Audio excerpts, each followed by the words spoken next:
ये करेलों के छिलके हैं, क्योंकि मैंने करेले धो के फिर छीले थे और ये बहुत अच्छे पकते हैं, शुगर के मरीज़ों के लिए बेहतरीन है।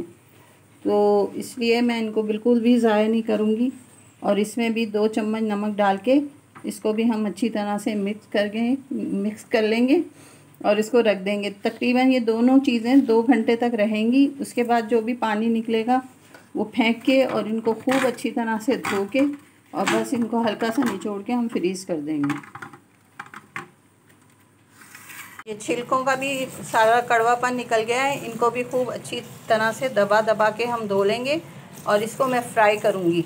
इसको मैं बग़ैर फ्राई करके नहीं रखूँगी, उसको फ्राई करना पड़ेगा छिलकों को, क्योंकि फिर ये बहुत बारीक होते हैं तो इसको फिर संभालना ज़रा मुश्किल हो जाएगा। इसको हम फ्राई करके रखें। अब मैं करेलों की छिलके बना रही हूँ। तो जो छिलके मैंने बताए थे अभी आपको, उनको मैंने धो लिया था अच्छी तरह और इनका पानी भी निचोड़ लिया था। ये इस तरह से हो गए अच्छी तरह दोनों हाथों से दबा के। अब इनको घी में हम फ्राई कर लेते हैं। जब ये फ्राई हो जाएंगे तो फिर बाकी के मसाले इसमें डालते हैं। ये देखें कितना अच्छे लग रहे हैं ना ये छिलके। मैंने ज़रा बारीक उतारे थे, इसलिए अगर आप इसको बड़ा बड़ा भी उतार लेंगे तो वो भी इसी तरह पक सकते हैं ना। और ये बहुत अच्छे बनते हैं, शुगर के मरीज़ों के लिए तो बहुत अच्छे हैं। तो अल्लाह ना करे आपके घर कोई ऐसा मरीज़ है तो आप उसको बना के खिलाएं, देखें उसे बहुत पसंद भी आएंगे और वो उसके लिए फ़ायदेमंद भी हैं। बस ये थोड़े से और हो जाएं तो फिर मैं इसमें प्याज डालती हूँ। अब ये अच्छी तरह से फ्राई हो गए हैं और कुरकुरे से भी हो रहे हैं।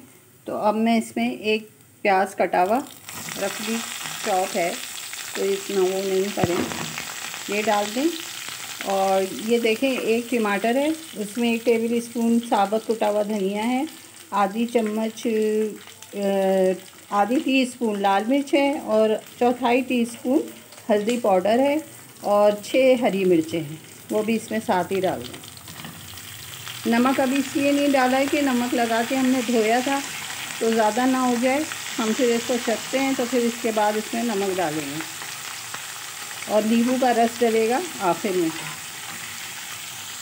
ये अच्छी तरह से मैंने मिक्स कर दिया है और अब मैं बिल्कुल हल्की आंच पे इसको थोड़ी देर रखूँगी ताकि टमाटर जो हैं वो गल जाएं। फिर इसके बाद नींबू का रस डाल के उतार लेंगे। ये हो गए हैं करेले तैयार, बस अभी इनको डिश आउट करते हैं। नींबू मैंने डाल दिया है, बस अभी डालूँगा। ये करेले के छिलके पक गए। हल्का सा कड़वापन आपको शायद महसूस हो, लेकिन ये सेहत के लिए तो बहुत अच्छा होता है और ख़ासकर शुगर के मरीज़ों के लिए। एक बार बना लें, इंशाल्लाह आपको पसंद आएगा। अल्लाह हाफ़िज़।